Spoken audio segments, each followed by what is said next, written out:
Radio UNAM es un medio que promueve el diálogo, la diversidad y la libertad de expresión en un marco crítico y respetuoso. Los comentarios expresados a lo largo de su programación reflejan la opinión de quien los emite, mas no de la radiodifusora. La actualidad. La actualidad. La actualidad. La actualidad demanda cuidar nuestra salud. Estar informados es nuestra mejor herramienta. Hipócrates 2.0. Investigación y vanguardia en salud. Una producción de Radio UNAM y el Programa Universitario de Investigación sobre Riesgos Epidemiológicos y Emergentes. PUIRE. Hipócrates 2.0.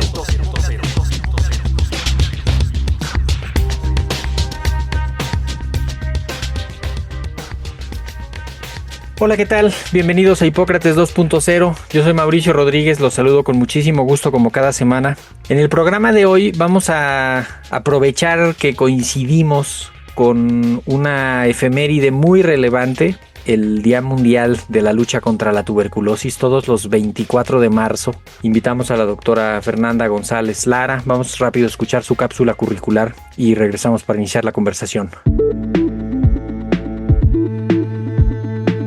La doctora María Fernanda González Lara es médica cirujana, especialista en medicina interna y en enfermedades infecciosas y maestra en ciencias médicas. Sus líneas de investigación son epidemiología y métodos diagnósticos de las infecciones fúngicas y resistencia antimicrobiana, antibióticos y antifúngicos. Actualmente es profesora de varios cursos de pregrado y posgrado y jefa de laboratorio de microbiología clínica del Instituto Nacional de Ciencias Médicas y Nutrición, Salvador Subirán. En X la encuentras como @ferduende. Pues ya estamos, Fernanda. Muchísimas gracias por aceptar la invitación a Hipócrates 2.0. Ya habías estado acá platicando de COVID largo. Así es, gracias por la invitación.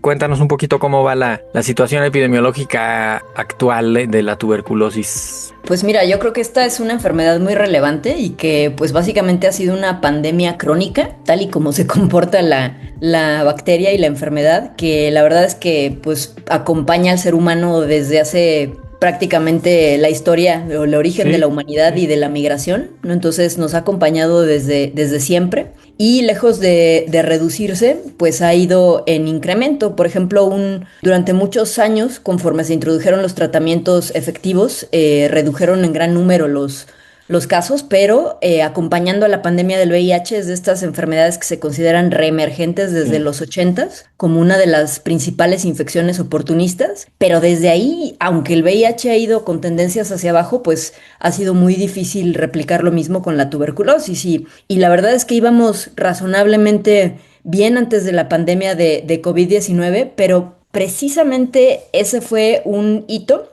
en la epidemiología de la tuberculosis, porque todos los grandes esfuerzos que se venían haciendo de las metas de la estrategia de erradicar la tuberculosis a nivel mundial, pues desaparecieron en COVID. Si todos nos acordamos, en COVID solo había COVID y los hospitales solo atendían COVID. Sí. Y los centros de salud estaban cerrados, ¿no? Entonces, esto quiere decir que se interrumpió absolutamente el diagnóstico, la detección temprana y los tratamientos se cortaron para las personas que tenían tuberculosis en ese momento. Entonces, lo que nos vino después de la pandemia, pues fue una oleada que ya se predecía de un incremento considerable en la incidencia del 2020 para acá, ¿no? Sí. Entonces, nomás por decirte una cifra que siempre es muy impactante, pero la cuarta parte de la población mundial tiene tuberculosis en alguna de sus formas.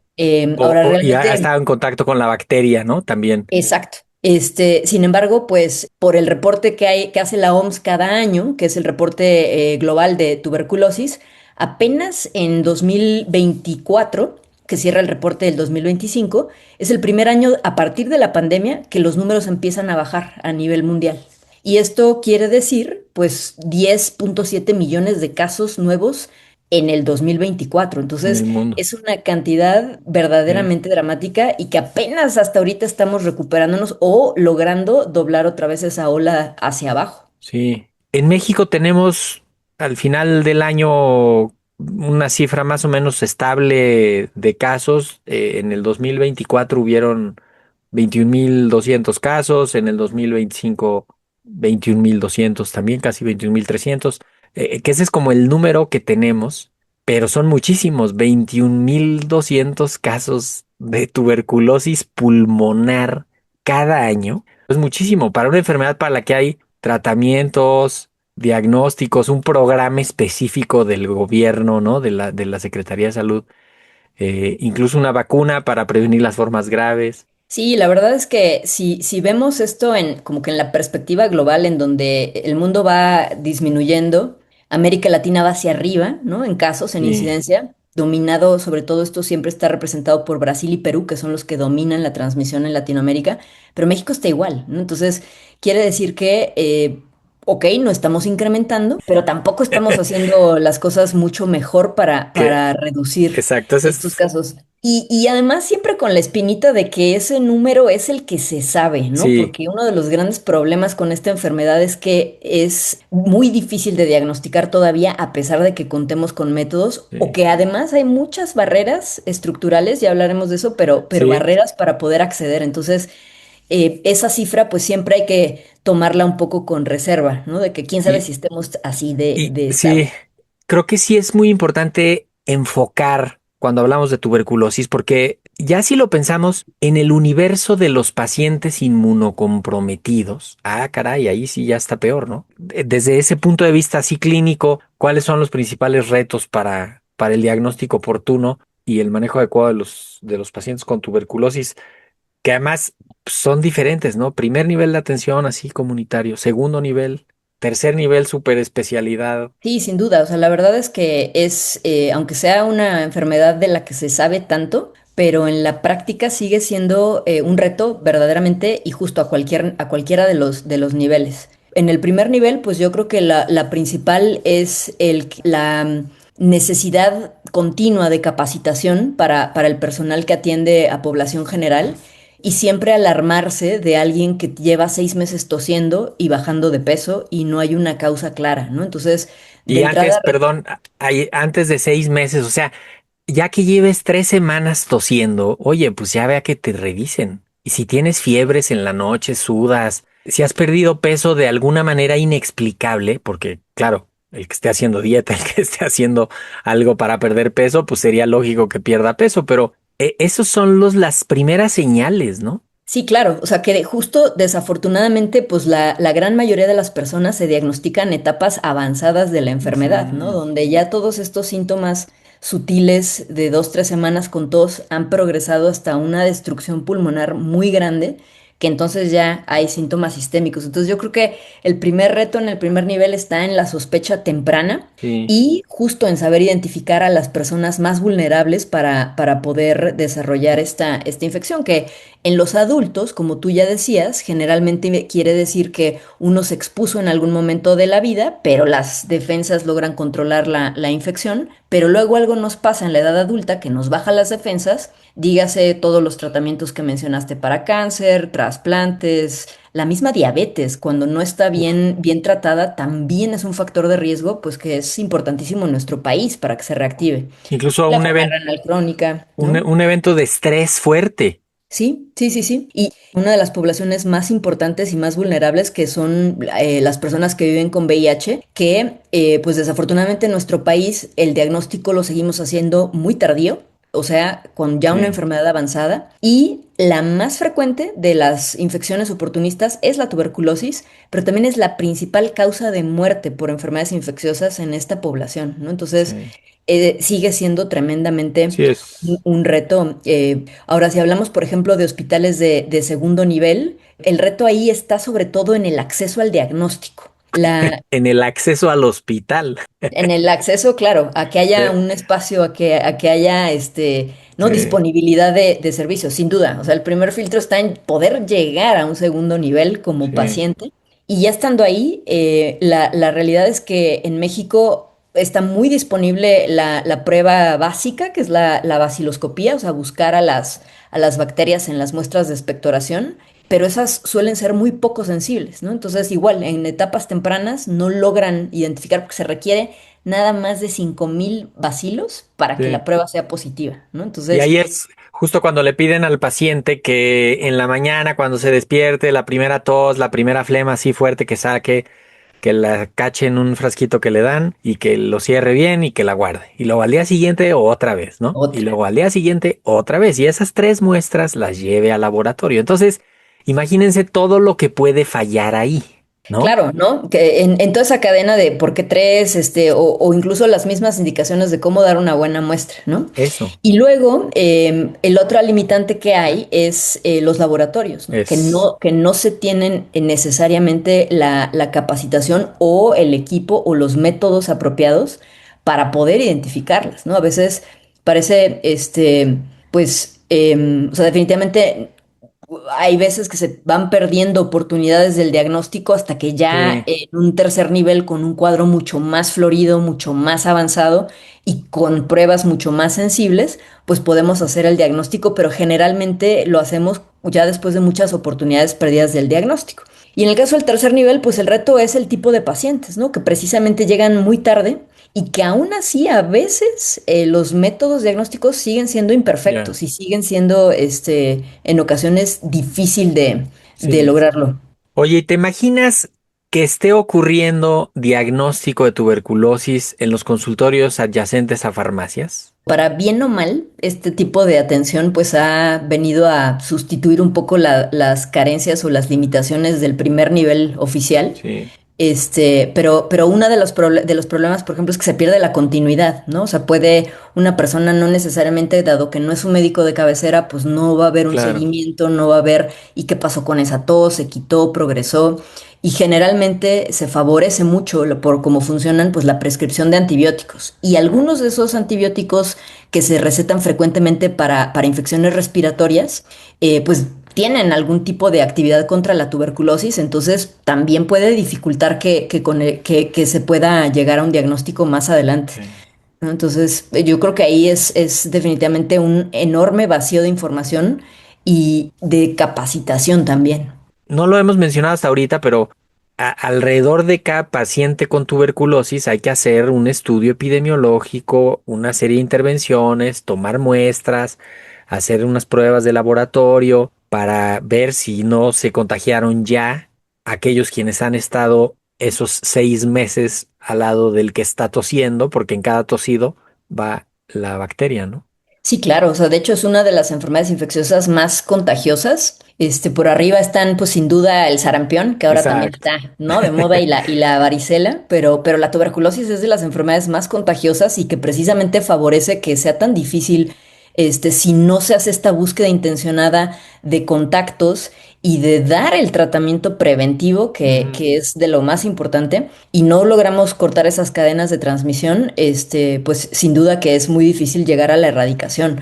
En las enfermedades infecciosas pasa que siempre los determinantes sociales son demasiado importantes, porque siempre van ligados a que entre más Ujú. vulnerable es una persona, entre más, por ejemplo, limitación en cuanto a trabajo, educación, acceso a salud, Sí. o salud alimentaria, ¿no? O sea, simplemente el tener acceso a una dieta de manera continua que evite la desnutrición.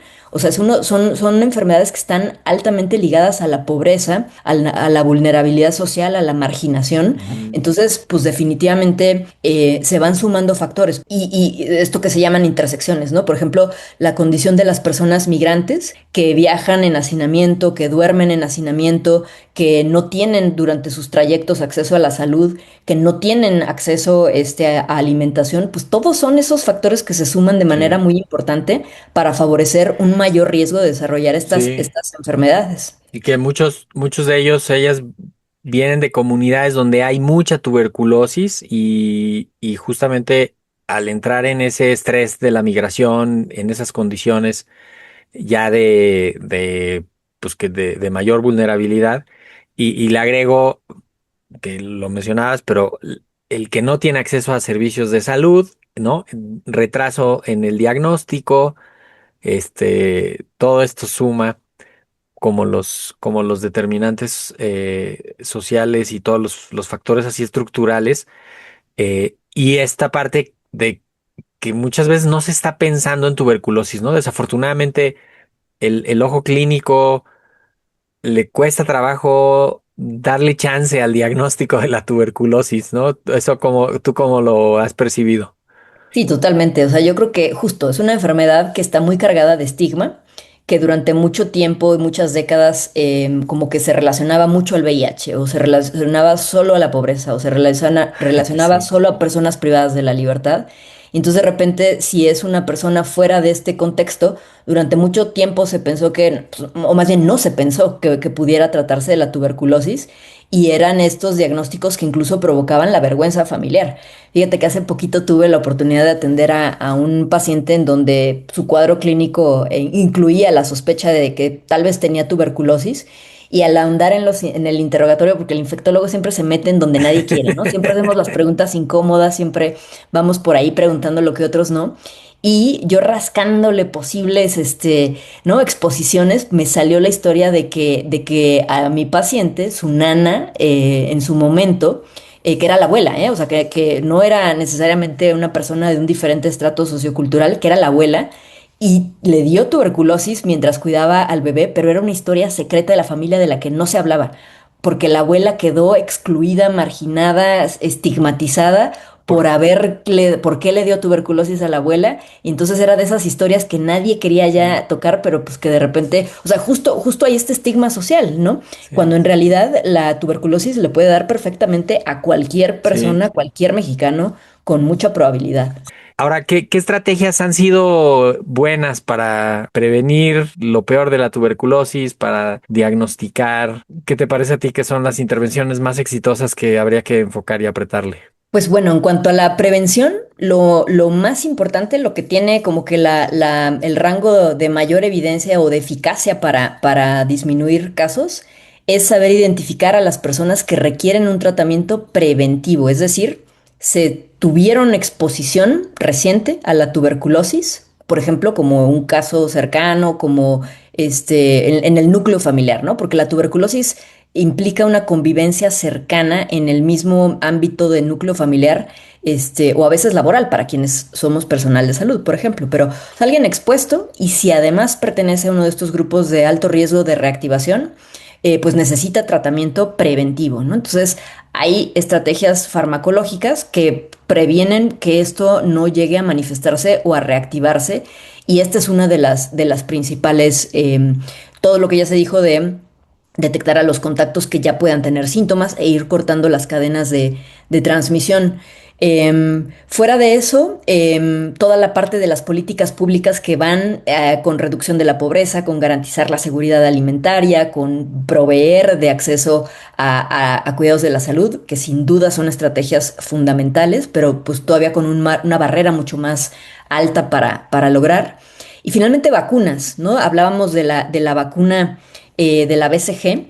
Esta vacuna es en realidad un tipo de tuberculosis de origen bovino, o sea, del ganado, pero que está atenuada de manera que no puede provocar la enfermedad. Y fue una de las primeras vacunas que existió para disminuir el riesgo de estas enfermedades. Em, Debería seguirse aplicando. Durante mucho tiempo había esta noción de que ya no era necesaria porque ya no era tan frecuente la tuberculosis, entonces a muchos no los vacunaron en su momento, por ahí de los ochentas como que perdió ¿no? la importancia.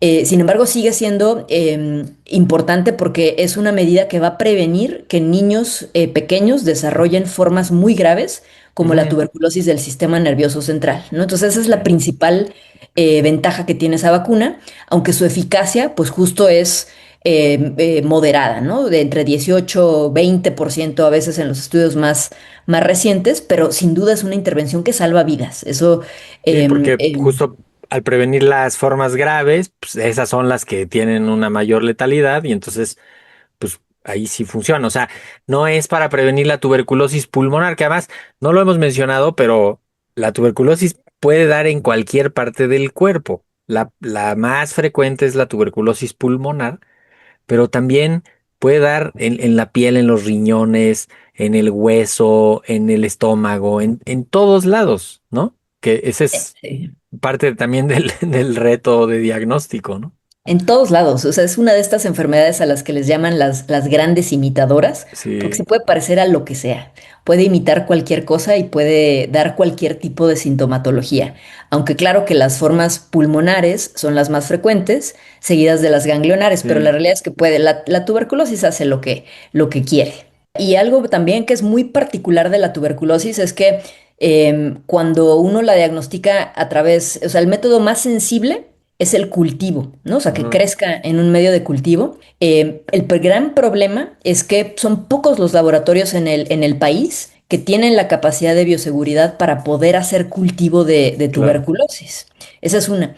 Y la otra es que son cultivos que se tardan a veces varias semanas en dar un resultado positivo. Entonces, ahí hablamos del rezago Sí. y de la pérdida de oportunidades del diagnóstico. Entonces, es muy difícil o digamos que poco factible pensar que vamos a llevar el cultivo a los laboratorios estatales por el costo y por la infraestructura que requiere ese tipo de laboratorios, pero en cambio existen en la actualidad pruebas moleculares que son perfectamente automatizadas, que ya es un kit que se mete al equipo con la muestra, es una preparación relativamente sencilla y que tiene mucho mayor sensibilidad que incluso la pura tinción de buscar la tuberculosis, pero las pruebas moleculares suelen ser caras y en realidad están hechas para que se puedan hacer casi que a la cama del paciente, incluso sin un suministro eléctrico, Sí. ¿no? Entonces, Ahora es impulsar ese tipo de estrategias es caro, lo caro que comparado favorecería. con qué, ¿verdad?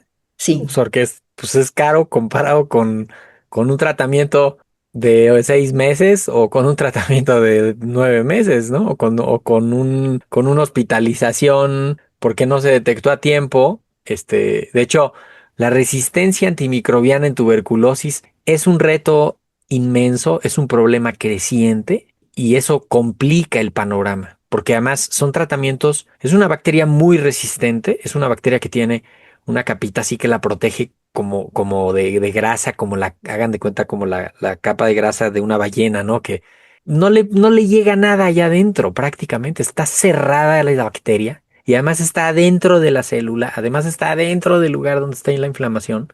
Entonces, el medicamento le cuesta mucho trabajo hacer de las suyas y los tratamientos son muy largos, son tóxicos, pueden ser costosos. El gobierno tiene un programa para darlos sin costo, pero no se logran completamente y entonces las bacterias se van haciendo resistentes. Y ahí está otra arista de este problema, ¿no? Sí, sin duda. O sea, sabemos, en general, la resistencia a antimicrobianos es un problema tremendo que cada Sí. vez va a cobrar mayor importancia y la tuberculosis no es la excepción. Dentro de México hay unos estados con mucha tuberculosis. De hecho, casi niveles como los de un país africano, ¿no? Es una comparación difícil de percibir, pero cuando uno piensa que de los 21,000 casos de tuberculosis en el año en el país, 2,000 fueron en un solo estado, en Veracruz, Baja California, 1,900 casos, Chiapas, 1,500, Nuevo León, 1,800, ¿no? O sea, sí tenemos estados donde hay mucho. Esta idea de empoderar localmente a través de los líderes de comunicación. El fenómeno de Baja California tiene en particular un tema en Tijuana por la migración que está detenida ahí, pero también Chihuahua tiene una parte también asociada justamente con el tránsito de personas. Pues ahí, estrategias ahí locales, yo creo que valdría la pena y definitivamente hacer ajustes a nivel estatal, regional, valdría la pena, ¿no? No manejarlo como nacional, porque pues entonces Tlaxcala tuvo 32 casos comparado con Veracruz, que tuvo 2,100, ¿no? Sí, o sea, es que aquí, pues, nuevamente, los determinantes sociales, entonces, a Sí, mayor desigualdad en un país, que es lo que sucede, o sea, siempre la incidencia de tuberculosis va a ir por arriba en los estados menos favorecidos, donde hay poblaciones de origen o que pertenecen a comunidades indígenas, nuevamente, por la misma vulnerabilidad social. Entonces, como bien dices, el caso del sureste, pues tiene que ver con estas desigualdades y en el caso particular de Baja California, efectivamente, pues hay una enorme población migrante que ahora se enfrentan a todavía más barreras, ¿no? Y en este tránsito, pues que además la atención se disgrega y que no hay un seguimiento, no hay manera de contactar, incluso uf, pues por su propia condición de ser migrante, las personas no quieren ser contactados, no quieren que exacto. alguien los esté vigilando, persiguiendo por su propia seguridad, ¿no? Entonces se vuelve verdaderamente difícil. Y en el caso de Tijuana, pues ahí sí que se vive a nivel de la atención primaria de otra manera el fenómeno y hay mucho más esta parte de atención, de comunicación, de empoderamiento de las propias comunidades de albergues, de migrantes, y está mucho más vinculada la atención a la comunidad, cosa que desafortunadamente no sucede en el caso del sureste, por ejemplo. Sí, pues justamente de eso se trataba. Primero de decir que es una enfermedad que sigue presente, que pues, está estable, o sea, necesitamos disminuirla. ¿Cómo se hace eso? Diagnosticando, siguiendo a los contactos, facilitando el acceso al diagnóstico, al tratamiento, quitándole el estigma y de entrada acercar al diagnóstico a todas las poblaciones de riesgo que sería más probable que ahí hubiera tuberculosis, pues de entrada adelantarse un paso ahí, no bajar la guardia en la cobertura de la vacuna BCG, que también a nivel global y en México, desde luego, después de la pandemia, los niveles de cobertura de vacunación con BCG, que es una vacuna que se pone justo al momento de nacer, disminuyeron. Entonces, pues es un trecho largo, es un reto importante y de eso se trata este día, ¿no? De ponerlo a la vista y de informar y empoderar a las comunidades. Fernanda, ¿con qué idea te quieres despedir? Bueno, pues, o sea, yo creo que hemos hablado de aristas muy diferentes de esta enfermedad. O sea, yo me quedo con que las enfermedades infecciosas están fuertemente impactadas por los determinantes sociales, por la vulnerabilidad, por la marginación, exclusión, todas las interseccionalidades que hacen que una comunidad sea vulnerable. Nuestro país no es la excepción, al revés. Entonces, en tanto no haya una mejora de todas estas desigualdades, pues la tuberculosis no se va a ir a ningún lado. Entonces, está aquí, va a seguir ahí. Y lo que necesitamos hacer es mejorar el acceso al diagnóstico, al tratamiento, la supervisión y las estrategias preventivas. Y solo agregaría que el año pasado hubo un desabasto de la vacuna de BCG Sí. en el país durante muchos meses. La versión oficial es que hubo ahí un cambio del proveedor y el registro sanitario de COFEPRIS que se puede tardar meses. Entonces dependemos de cadenas de suministro que en este mundo nunca están garantizadas, ¿no? Exactamente. Y nuevas vacunas que vienen en camino, entonces se requiere también financiar investigación. Ya no hablamos de eso, pero hay nuevas vacunas que pueden tener resultados prometedores. Por ahí andan en fase 3 con una mejor eficacia, de Sí. hecho, que la BCG. Entonces, el acceso a tener productos nuevos y a financiar investigación en tuberculosis, que eso sin duda es Exacto. importante. Pues buenísimo, con eso nos vamos. Muchísimas gracias, Fernanda, por haber estado acá en Hipócrates 2.0. Un abrazo. Muchas gracias a ti por la invitación. Yo soy Mauricio Rodríguez, esto fue Hipócrates 2.0. Esperamos que la próxima semana nos vuelvan a acompañar. Por lo pronto, quédense un rato más acá en sintonía de Radio Universidad. Hasta la próxima. Hipócrates 2.0 es una producción de Radio UNAM. Y el Programa Universitario de Investigación sobre Riesgos Epidemiológicos y Emergentes, PUIRE. Coordinado por el Dr. Samuel Ponce de León. Te esperamos la próxima semana. Hipócrates 2.0. Radio UNAM. Experiencia sonora. Sonora.